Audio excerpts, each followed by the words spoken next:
বিসমিল্লাহির রহমানির রহিম। আসসালামু আলাইকুম প্রিয় শিক্ষার্থী, গণিত শিক্ষা চ্যানেলের পক্ষ হতে তোমাদের সবাইকে শুভেচ্ছা। আজকে তোমাদের জন্য থাকছে 13তম নিবন্ধন 2016 স্কুল পর্যায়ে 2 এর 46 থেকে 50 নম্বর অঙ্কের সমাধান। আর এই অঙ্কগুলো খুব দ্রুত করে তোমরা কিভাবে করবে সে সম্পর্কে আমি আলোচনা করব। 46 নম্বর অঙ্কে কি দেওয়া ছিল সেটা দেখে নিই এবং কিভাবে খুব দ্রুত করে করব তা দেখে নিই। তারপর একটি সমবাহু ত্রিভুজের ক্ষেত্রফল √3 বর্গ মিটার হলে তার বাহুর দৈর্ঘ্য কত হবে। তাহলে দেখো এই অঙ্কটি করার জন্য আমাদের সমবাহু ত্রিভুজের ক্ষেত্রফলের সূত্র জানতে হবে। তাহলে আমরা জানি সমবাহু ত্রিভুজের ক্ষেত্রফল হলো √3/4 স্কয়ার। তাহলে দেখো এটা যদি ক্ষেত্রফল হয় তাহলে ক্ষেত্রফল দেওয়া আছে √3, বা আমরা এইভাবে লিখতে পারি স্কয়ারের সাথে এটা গুণ হয়ে আছে, তাহলে সমানে ওই পাশে গিয়ে কি হয়ে যাবে, গুণ থাকলে ভাগ হয়ে যায়।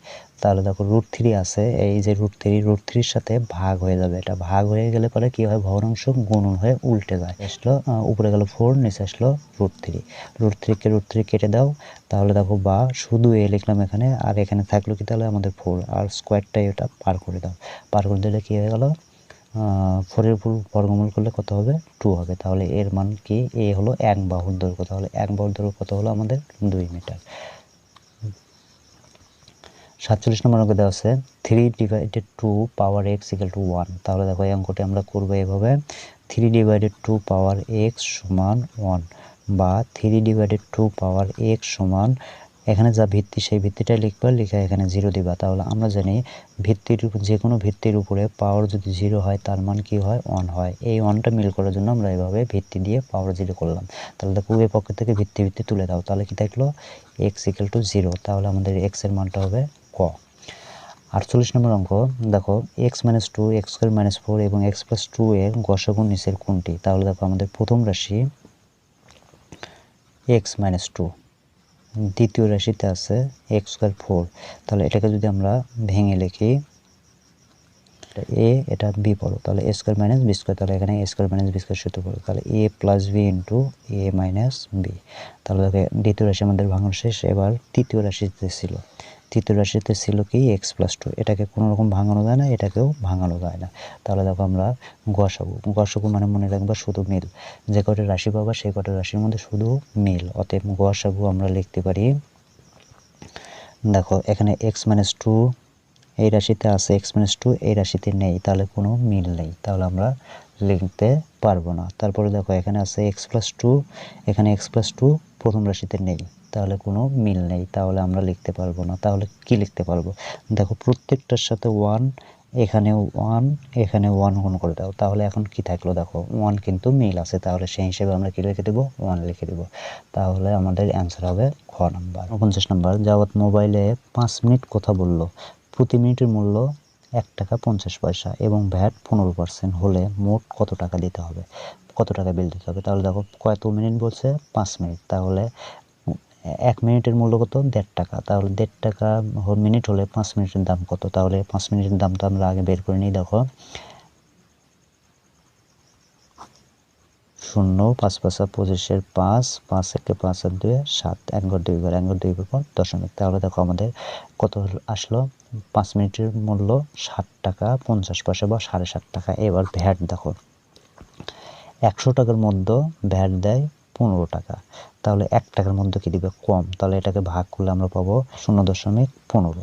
তাহলে 0.15 হলো 1 টাকায় ভ্যাট। তাহলে তোমার 1.5 টাকায় কত দেয়, তাহলে 1.5 টাকায় দিলে কি করবা, এর সাথে গুণ করবা, 1.5 গুণ করবা, তাহলে 1.5 গুণ করলে তোমার আসবে হলো 0.22।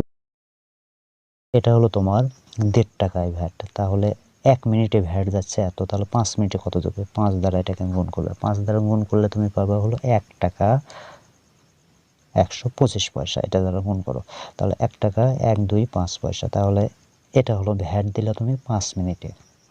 আর 5 মিনিটে মোট টাকা কত ছিল, 7 টাকা 50 পয়সা। তাহলে এই দুটো যোগ করবা, 1 যোগ 1 2 5, তাহলে এই দুটো যোগ করলে আমরা পাচ্ছি, দেখো 5 5 2 2 5 আর 1 6 7 আর 1 8, 8.625 টাকা। তাহলে আমাদের অ্যান্সার হবে 8.625 টাকা, ক নাম্বার। 50 নম্বর একই হার মুনাফায় কোনো আসল 7 বছরে মুনাফা আসলে দ্বিগুণ হলে কত বছরে মুনাফা আসল 3 গুণ হবে। আমরা আগে এই পর্যন্ত অঙ্ক করব। এই পর্যন্ত অঙ্কে কি বলা আছে দেখো, একই হার মুনাফায় কোনো মুনাফার হারের পরিমাণ দেওয়া নেই, কোনো আসলও দেওয়া নেই, 7 বছরে মুনাফা আসলে দ্বিগুণ হবে। তাহলে দেখো আমরা আসল একটা ধরে নেব, ধরে নিয়ে দ্বিগুণ করব। তাহলে দেখো দ্বিগুণ হলে মুনাফা আসল। তাহলে দেখো আমরা আসল ধরে নেব 100, এই টাকাটা কি হয়ে গেল, দ্বিগুণ হয়ে গেল। তাহলে কত হয়ে গেল, 200 টাকা হয়ে গেল। তাহলে দেখো শুধু মুনাফা কত, তাহলে শুধু মুনাফা আসল 200, তাহলে আসল আমরা ধরে নিয়েছিলাম 100, তাহলে 100 টাকা বিয়োগ করো, তাহলে কি দাঁড়ালো 100 টাকা, মুনাফা হলো 100। তাহলে এখান থেকে আমরা পেলাম আসল 100 মুনাফা, এখান থেকে আমরা পেলাম আসল 100 মুনাফা 100, পি পেলাম, আই পেলাম, এবং এন 7 বছর আমরা পেলাম। তাহলে কি পেলাম না, আর পেলাম না, একই হার মুনাফার হারটা আমরা পাইনি। তাহলে আর এর মানটা আমরা বের করে নেব। তাহলে দেখো আর সমান আমরা জানি আই ভাগ পি এন। তাহলে দেখো এখানে আমরা মান বসাই, আই এর মানটা বসাও, আই এর মান আমরা কত পেয়েছি 100, পি এর মান কত পেয়েছি 100, এন এর মান কত পেয়েছি 7। তাহলে এটা কেটে দাও, তাহলে উপরে কিছু থাকলো না 1, তাহলে আমরা পেলাম দেখো আর এর মান পেলাম হলো 1/7। তাহলে আর এর মান এবার কত বছরে মুনাফা আসলে 3 গুণ হবে। তাহলে 3 গুণ হলে কি হয় আমরা দেখে নিই। 3 গুণ হলে মুনাফা আসল। তাহলে আসল আমাদের ছিল 100 ধরে নিয়েছিলাম, তার সাথে 3 গুণ করব, তাহলে কত হয়ে গেল 300 টাকা হয়ে গেল। 300 টাকা আসল। অতএব মুনাফা কত দেখো, তাহলে মুনাফা আসল 300 থেকে আসল টাকা বিয়োগ করো, তাহলে কত হয়ে যাবে 200 টাকা। তাহলে আমরা আয়ের মান পেলাম 200 এবং পি এর মান পেলাম 100, আর তোমার আর এর মান পেয়েছি 1/7। তাহলে আমাদের বের করতে হবে কত বছরে এন এর মান। তাহলে দেখো আমরা এন সমান জানি আই ভাগ পি আর। তাহলে আয়ের মানটা বসাও, আয়ের মান আমরা এখানে কত পেয়েছি 200, পির মান কত পেয়েছি 100, গুণন আর এর মান আমরা কত পেয়েছি 1/7। তাহলে দেখো এখন আমরা কি করতে পারি, 200 নিচে এখানে 100-র সাথে 1/7 গুণ করো, তাহলে এর নিচে কিছু নেই, ধরো 100 নিচে কিছু নেই, ধরো 1, উপরে গুণ করো, 100-কে 100, নিচে 7-কে 7।